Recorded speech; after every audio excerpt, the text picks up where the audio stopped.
I'm glad to see you. You've all seen the Andy Griffith Show, haven't you? This is Ronnie Howard, the boy who plays it.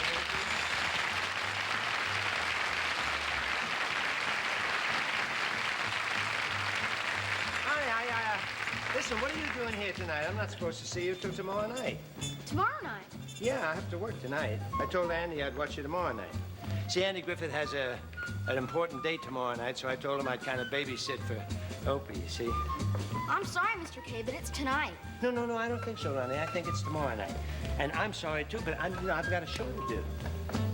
Well, that's all right, Mr. Kaye. I'll just take my suitcase and go downtown and check into some cheap flop house for the night.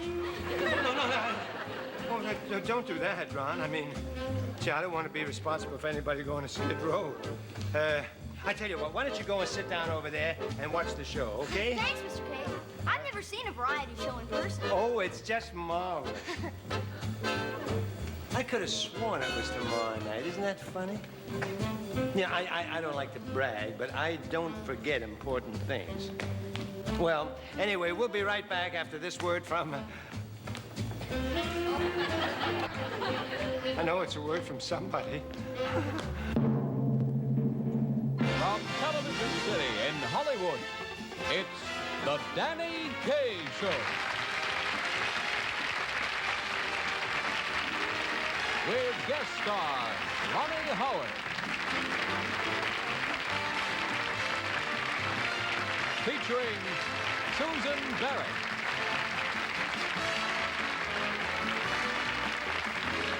Also featuring Harvey Korman.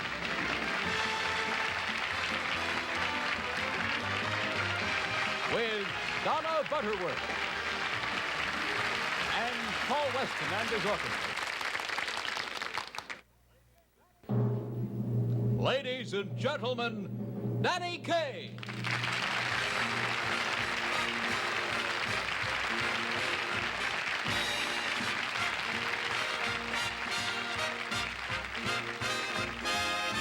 Those silk shiny stockings that you wear when I'm with you. Those bright shiny stockings with that hazy crazy hue. When we go to a dance, do I think of romance? No, all I do is glance at those shiny silk stockings. Some guys prefer their dolls in boots and fancy pants, but that kind of walking gear will never get my glance. I guess I'm just the kind who must constantly find a gal with shiny stockings every time.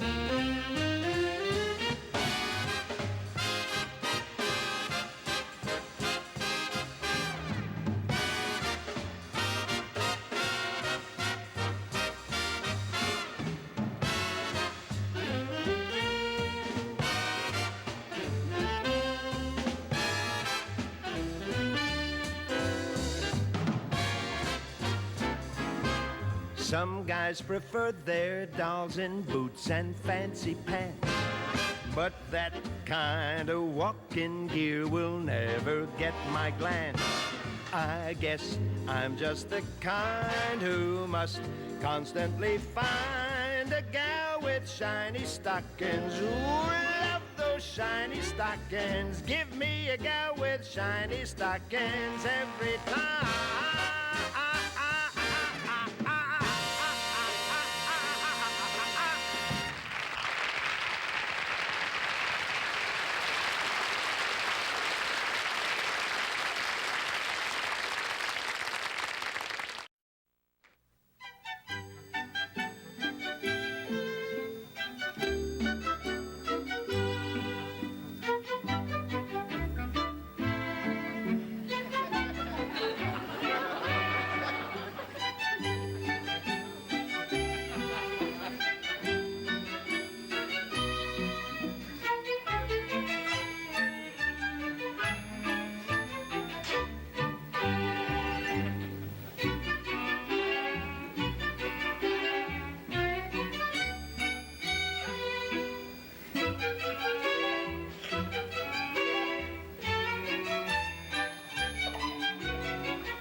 Huh? Everything okay, Ron? Fine, Mr. K. Whee! Gee, I really enjoyed that funny thing you did where you didn't talk. Did you? Oh, you mean the Panama movie? We have a lot of fun doing those. They're great fun to do. Listen, I meant to ask you, are you hungry? Would you like something to eat? Oh, no, that's all right. Sure? I asked my A&B to fix me a sandwich. Oh, that's pretty good. Mine, it looks marvelous. What's in it, Ron? Ham, cheese, peanut butter, strawberry jam, radishes, relish, onions, and mayonnaise. Boy, don't you get nightmares eating that? No, but my A&B says she gets nightmares for making it. You want a bite, Mr. K? I don't think so. We'll be back in just a little while. You sure you want a bite? It's really delicious.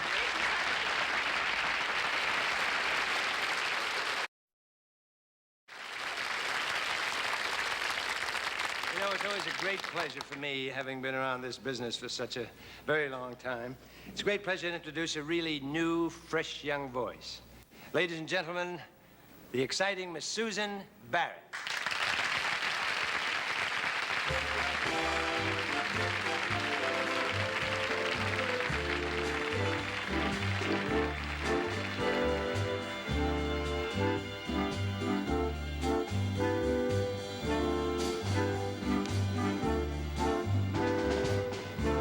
Where am I going? And what will I find? What's in this grabber I call my mind? What am I doing alone on the shelf? Ain't it a shame? But no one's to blame but myself. Which way is clear when you've lost your way year after year? Do I keep falling in love for just the kick of it, staggering through the thin and thick of it, hating each old and tired trick of it? Know what I am, I'm good and sing of it. Where am I going? Tell me why. Why do I care? I run to the Bronx or Washington Square. No matter where I run, I find myself there looking inside me. What do I see? Anger and hope and doubt. What am I all about? And where am I going? You tell me. Oh, where am I going? Tell me why. Do I care? I run to the Bronx or Washington Square. No matter where I run, I find myself there looking inside me. What do I see? Anger and hope and doubt. What am I all about? And where am I going? Where am I going? You tell me.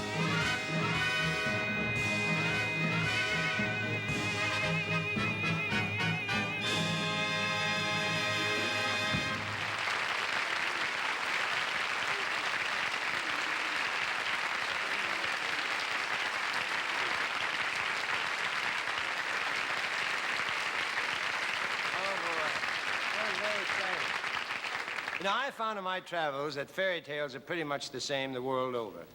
Well, now, the names might be a little bit different and the details slightly altered, but all in all, when you stop and think of it, it's basically still the old fairy tale. And here's one they tell in Italy.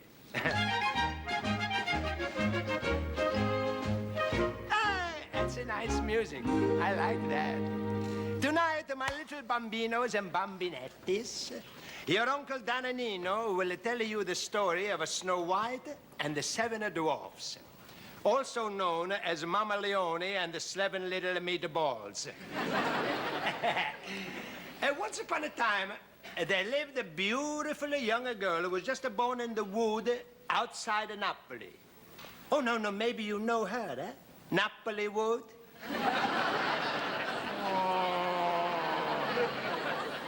Well, she also worked under a different name, too. She worked under the name of Snow White. And...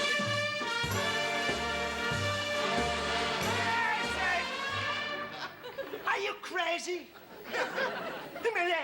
It's nice music for the children where they're supposed to make it.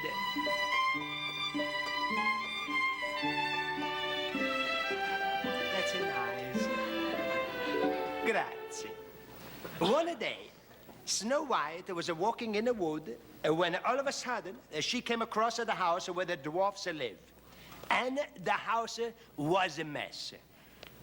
She said, e quarto con le verde istanto I sei pande le cordai sto ci tresni di balce. Which mean, if there's one thing I'm not gonna stand, it's a sloppy dwarf.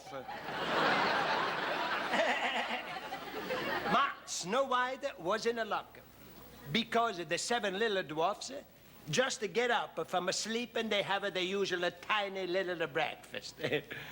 They eat lasagna and ravioli, spaghetti, pizza. Pizza. Minestrone, macaroni, fettuccini, toscanini. And I know, laugh, it's a nice dish. I think, I don't understand how come they not get bigger, the little shrimps. Oh, they eat that too, yes. The whole breakfast was prepared by the Uncle Mario and the Auntie Pasto.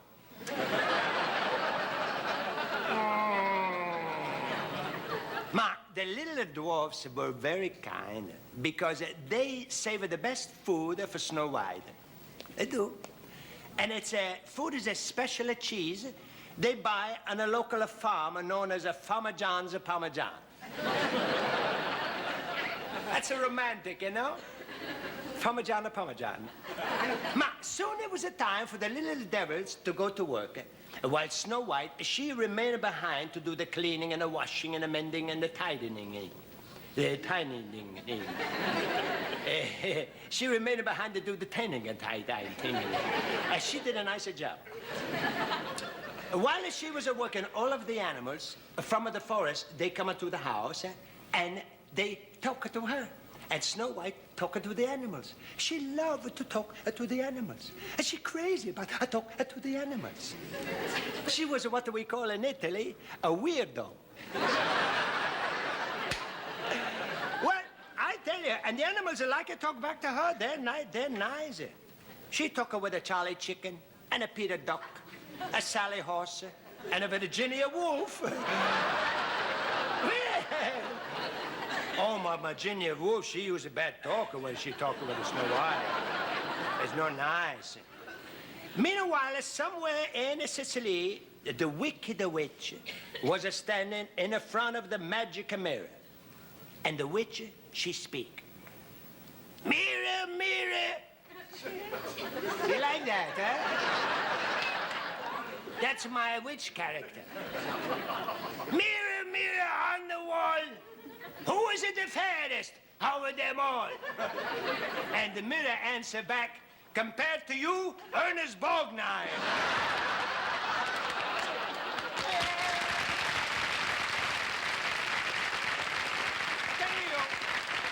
Tell you, the mirror was not kidding. The wicked... No, she was not kidding because the wicked witch, she looked black.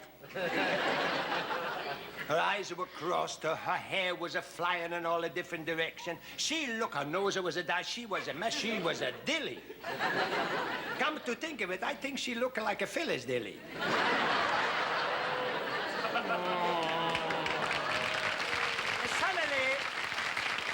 Suddenly, the mirror told her that Snow White was really the fairest of them all. And when she hear that, she furious. When she hear that, she furious. Ma, you not speak English? Come dici quarto le vende le case? Dash! She was furious. So,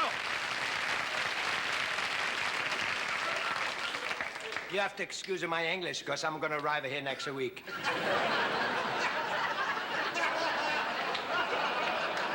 You see, the witch, she prepared to give a poison an apple to Snow White. So she called in Newt the Fruit Messenger. I like the rhythm of that one. She called in Newt the Fruit Messenger. And he gave him the poison apple for Snow White. Now, he took it and he left it in a huff. Brand new, two-door, hard top huff. The next morning, a Newt the Fruit of the Messenger had the trouble to finding out which of the house the dwarf live, which is situated the house there. And the dwarf live on a house on a Fazul Street. And he not find it. He went right by it. He passed a Fazul.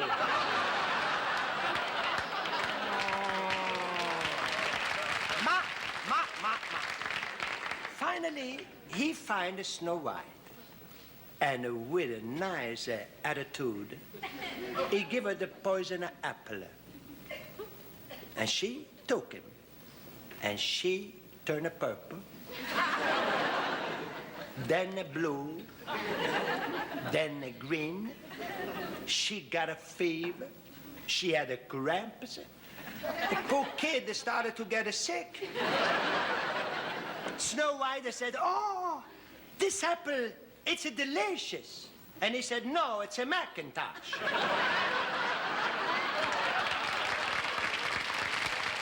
That's crazy, huh? And she dropped dead. It's a nice story, huh? But now that's not the finish. She dropped dead, and not from a joke, but, no, the joke wasn't not that bad. It was not that good either, I have to be honest, but, can you imagine that? One bite of the poison apple and the dead. How do you like them apples?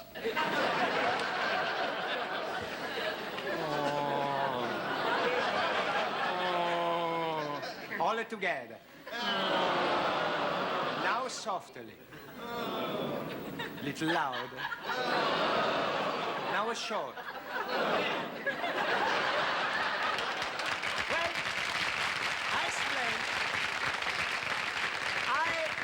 I explain something.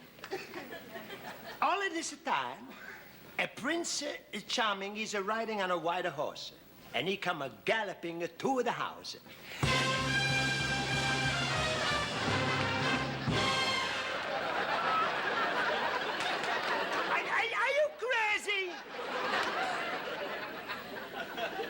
He changed the little dwarf's dirty clothes to pure white.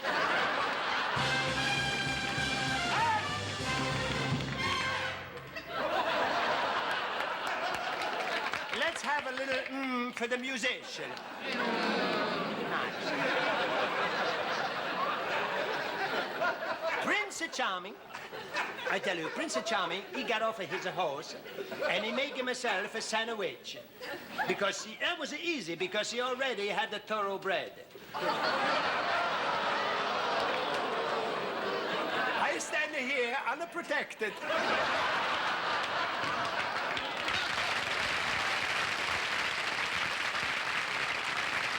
I tell you, when the prince, he saw this beautiful face, something happened to him inside his heart. Because he leaned down and he kissed it, Snow White. He kissed it, Snow White, on the lips. Like that. He gave her beautiful kiss. And what do you think happened? Just like she came back to life. So They look at each other, fall in love right away. 1 or 2, 3. Prince Charming married Snow White, and she became Mrs. Snow Charming. No. No, you're too little preemptory. The witch married Ernest Borgnine. And the 7 dwarfs married Zsa Zsa Gabor. Now, I must explain something. There is a morale to this story. And the morale is the best way to go through life feeling 10 feet tall is to hang around with a lot of short people.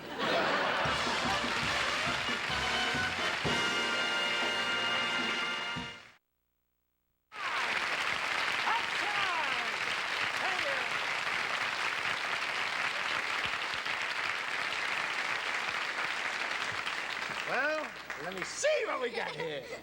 You enjoying yourself? I sure am, Mr. K. You having a good time, huh? Yeah. That's You know, you sure do a lot of different things on a variety show. Yeah. You sing, and you dance, and you act. Yeah, well, we kind of have to, you see. All I It's a ever lot get to of do fun. on our show is play one person. Well, that's the You nature get to of do your... everything. Yeah. Mr. Ronnie... K, Sir? do you think that I could have my own variety show? Do I think you can have your own variety show? Well, now, do you want a straightforward, honest answer, Ronnie? Uh-huh. Yeah, I think you can have your own variety show, but in order to have your own variety show, it takes an enormous amount of experience. You have to spend, I would think, many, many years in show business.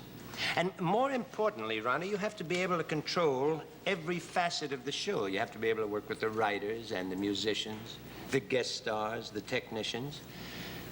As a matter of fact, in order to succeed, you've got to be the boss. You've got to be the head man, the top box. Hey, you. See? Huh? What's the matter? You got a wardrobe change coming up. Come on, let's get going. Yeah. You see, you have to be in control of everything, Ron, you know. And when you're a little bit older, you know, you can come back when you have some more experience.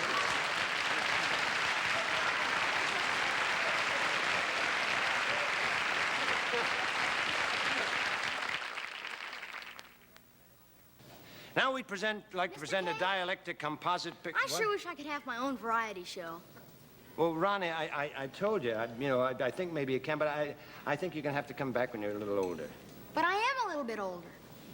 Well, Ronnie, I'm sorry, but I don't think it's going to work. I mean, you know, the truth of it is that, you know, you're still a child, and a child can't be the star of a variety show. I mean, you know, there's so much you have to do. You gotta, you know, rehearse and sing and make faces and everything, and it's late hours. And you got a lot of rehearsal in there. Okay, Ron, I think you can have your own variety show. Thank you, Mr. K. When do I start? Right now. The rest of the show is yours. That's great. Okay? Is it okay if I use my own cast? You mean a bunch of kids? Yeah, except for one older man. Oh, I suppose that would be me, huh? Yeah. Oh, fine. All right, Mr. Howard, I want to thank you for letting me be your first guest star. It's my pleasure. We'll be right back with the Ronnie Howard Show. Hey, that's very good, Ron boy.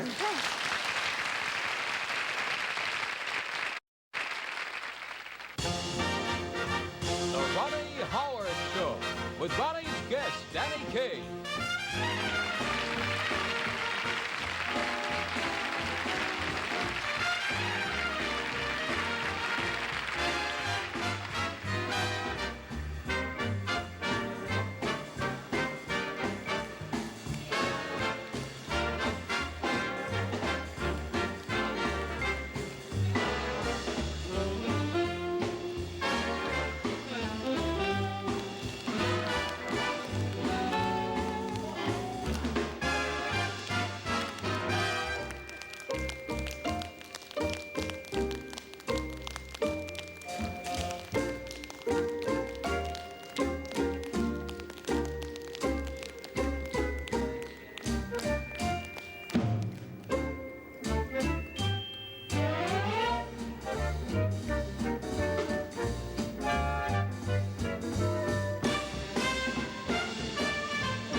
ladies and gentlemen, Ronnie Howard.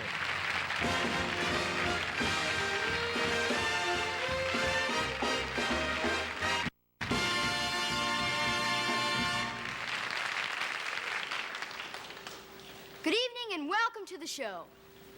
Before we go any further, I want to say thank you to the millions of fans for their marvelous letters. Here's one from Priscilla Henderson, age 3. Dear Ronnie, I love your show. I love you. But whatever happened to that old man who used to be on at 10 o'clock? Signed, Priscilla. Isn't that sweet? Priscilla, in answer to your request, here's our guest star for tonight, Mr. Danny Kaye.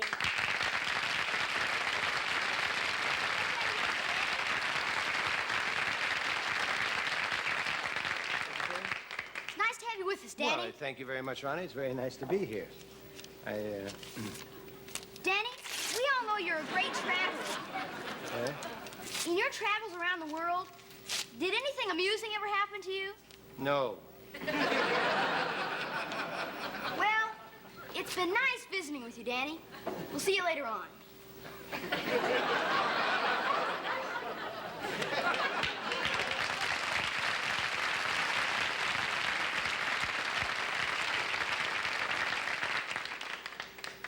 You know, it's always a pleasure for me, having been around this business for a long, long time, to introduce a really new, fresh, young voice. Ladies and gentlemen, here she is, direct from the 4th grade, Miss Donna Butterworth.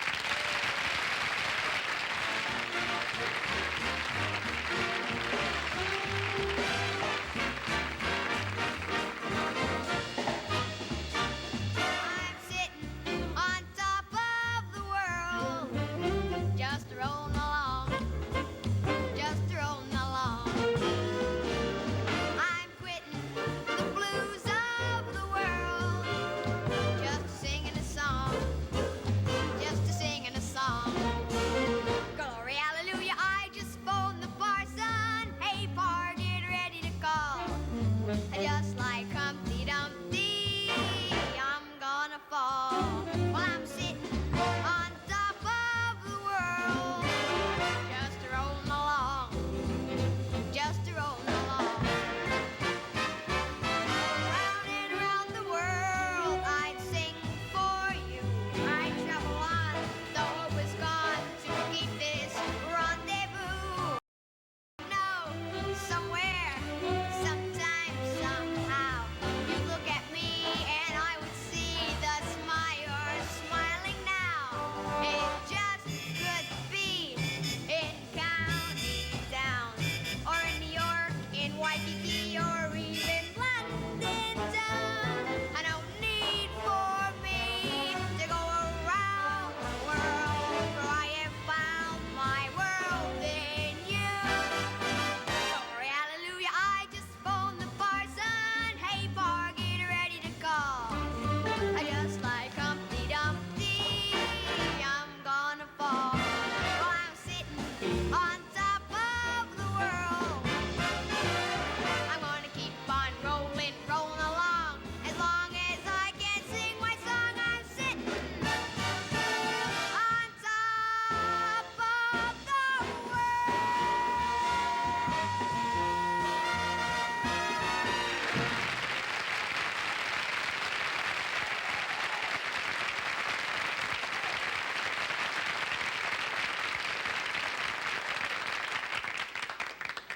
Donna, that was great. Thanks, Ronnie. Nice being on your show. It's always a pleasure to hear an old pro belt out a tune. By the way, how old are you now, Donna? Don't you know it's rude to ask a woman her age? I'll give you a piece of bubble gum. 9.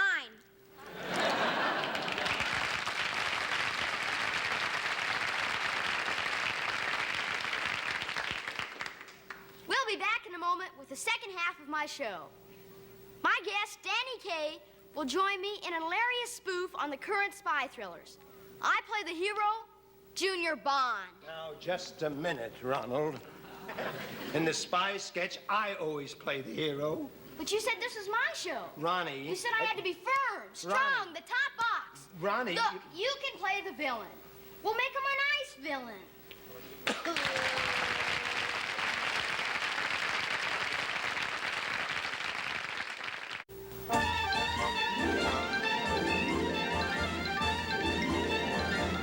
Martin Chile and John Dish present a childish picture. The Spy Who Sucked His Thumb. Based on the best-selling novel, That's a No-No. Starring Diaphragm Laurie and Rockabye Hudson. Art direction by Pablo Picasso. Titles by Saul Bassinet. Inglorious Criborama.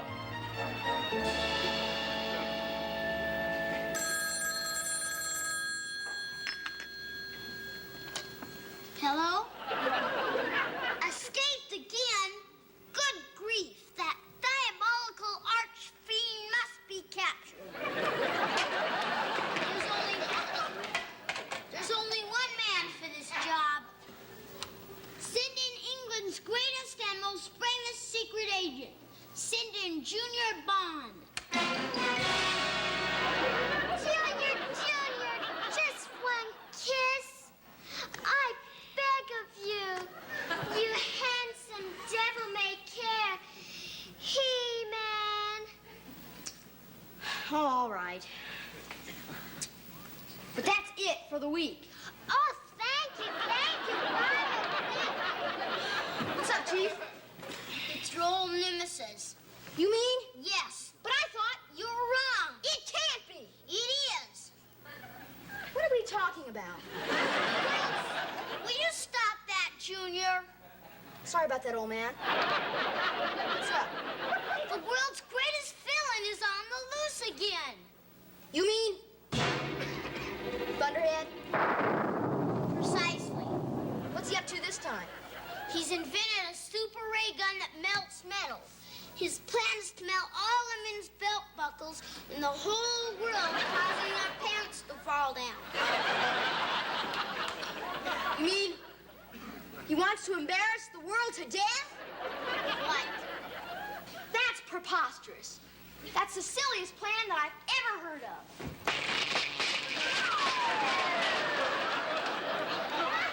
I'll get you for this, Thunderhead!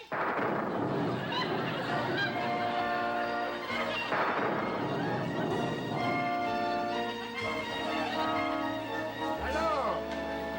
Yeah. You say you spotted him at the airport? Well, that's nice work.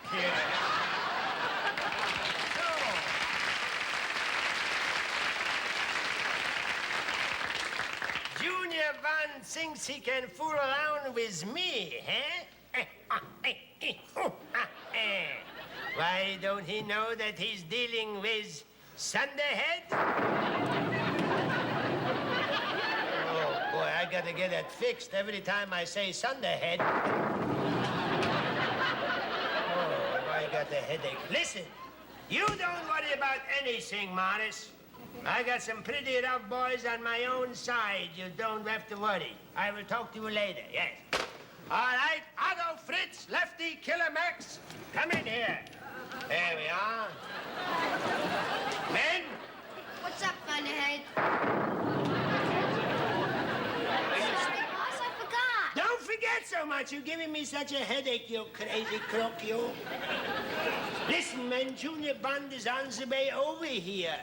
And remember, he is tricky, you know. Fritz, you watch the fireplace. Lefty, you watch the skyline. And Killer Max, you watch out by the door, yes? Hey, What? what do I watch? You watch your step. You're standing on my foot. All right? Oh, who's watching the door? Who? Nobody. Get him, man! Get him! Oi. Oh, karate! Oh. Say, you gave him some karate chop there. As I was saying... Where did you learn learn this karate chop? All the spies learn that. Yes? I'm glad to hear that. Don't try it on me, because I will give you something with that. Go ahead. You were saying what? You forget one thing, you little shrimp-cock. What's that, Mr. Funny Hair? Oh, what's that, Mr. Funny Hair? Sticks and stones will break my whistle, but as long as you don't call me Thunderhead. Ah, you forgot my ray gun. Where is it? Right there. You see that? There's my gun. What's wrong with my metal melter? Why didn't your belt melt? Because any man of taste and distinction knows that when you wear a tuxedo, you don't wear a belt. Suspenders!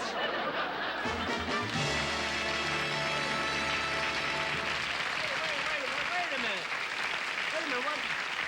What is that, Ronnie? That's the end of the sketch.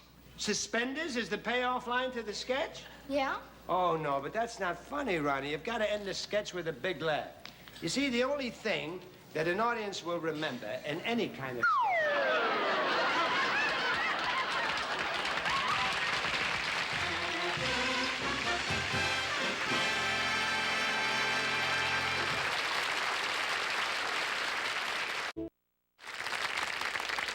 There we are, Ron.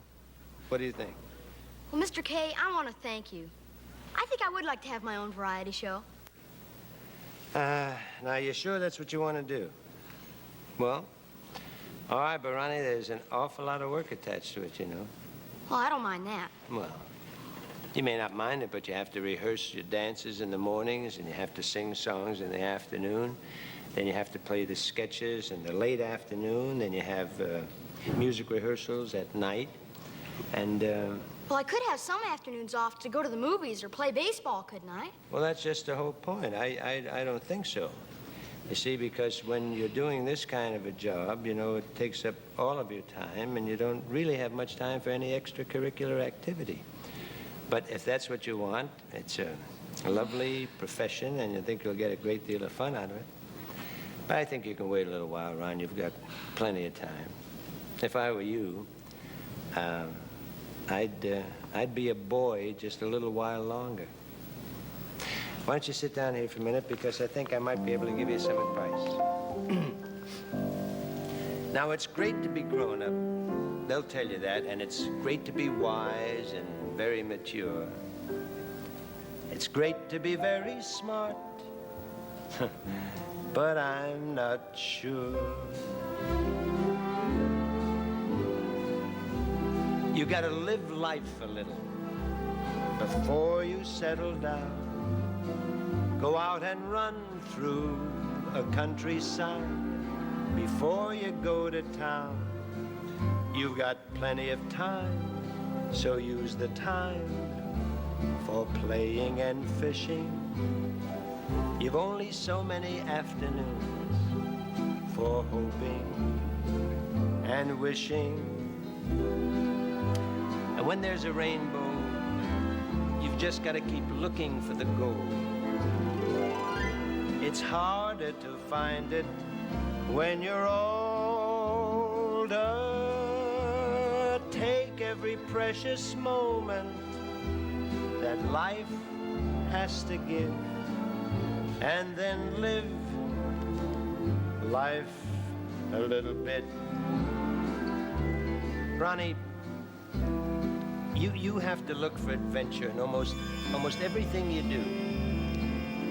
And you're going to be having dreams, and when you have special dreams, they'll all come true.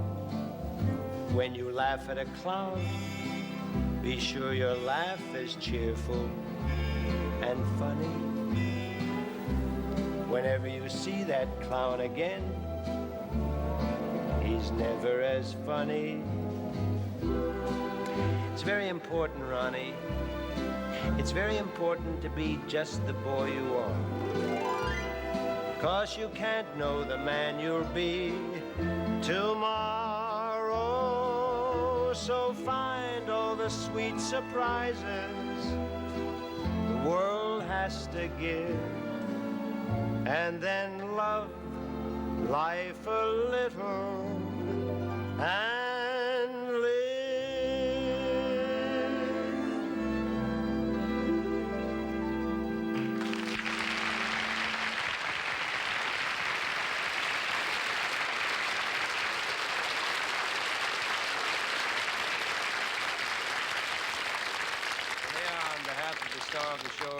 Howard.